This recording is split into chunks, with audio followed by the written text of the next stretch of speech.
Today, we're diving into the final, powerful chapter in the life of the Apostle Peter. It's a journey that kicks off with the pretty chilling prophecy and ends with an act of martyrdom that would forever cement his place as a pillar of the Christian faith. So it all starts with these words from Jesus. This was spoken to Peter years before his death, and it's not some vague prediction, It was the shadow of destiny that was going to follow him for the rest of his life. And this really brings us to the central question we're going to unpack together. How did the way Peter died, his final defining act, end up sealing his entire legacy? To really get a handle on Peter's end, we have to start where he did, living with the knowledge that his fate was already foretold. For him, death wasn't going to be a surprise, but more like the fulfillment of a divine script written years and years before. And what's so fascinating is that the Gospel of John doesn't leave this prophecy hanging. It flat out says this was about the kind of death Peter would suffer to glorify God.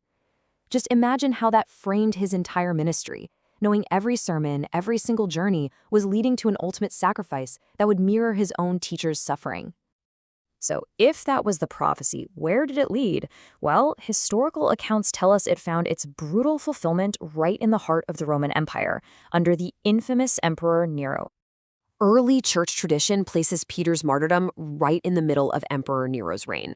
This really sets the stage, a time of intense, violent persecution against Christians in Rome, and that becomes the backdrop for the final act of Peter's life. The traditional story of his end, which we get from the early historian Eusebius, is just incredible. So, Peter gets arrested and is condemned to crucifixion, but in his final moments, he makes this stunning request, to be crucified upside down. And why? Because he said he was unworthy to die in the exact same way as Jesus. It's just this act of profound humility, even when facing an excruciating death. But here's the thing. This wasn't just him passively accepting his fate. To understand Peter's final act, we really need to get into his mindset. He actually developed a whole theology of suffering that gave it profound meaning. And you can see his thinking right in his own letters. He writes here in Peter that suffering for the name of Christ isn't something to be ashamed of. It's a blessing. He didn't see it as a defeat or punishment, but as a core identifying mark of a true follower of Jesus. And in what's believed to be his final letter to Peter, he acknowledges that his death is close, saying he must shortly put off this my tabernacle. But just listen to the tone there. It's not fear, it's resolution. He's calm, he's prepared, he's ready.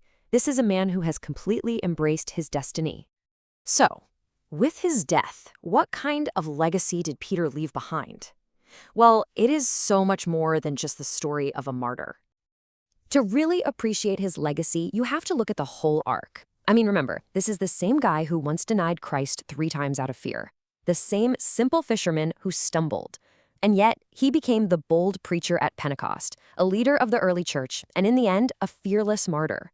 His life is one of the most powerful stories of transformation you'll ever find. His contributions were just huge. His leadership was absolutely crucial in shaping the early church's core beliefs. His 2 letters, now part of the New Testament, still give us guidance on hope and holiness.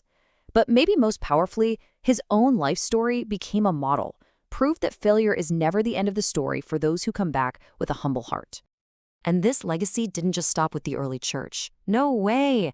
His influence is profound, and it continues to resonate through pretty much every branch of Christianity today.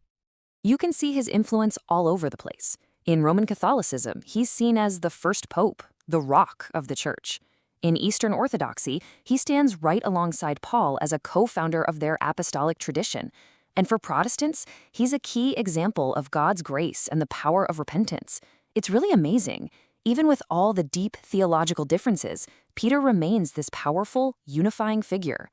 In the end, it all comes back to this. After telling Peter exactly how he would die, Jesus gives him this simple 2-word command: follow me. Peter's entire life, and especially his death, was his ultimate answer to that call. He followed, all the way to the very end. And so Peter's story leaves us with a question for our own lives. It's this powerful reminder that our past failures don't have to define our future. His journey from a fearful man who denied his friend to a fearless martyr is one of history's greatest transformations. And it just makes you wonder, what does that kind of courage, that kind of conviction look like in our world today?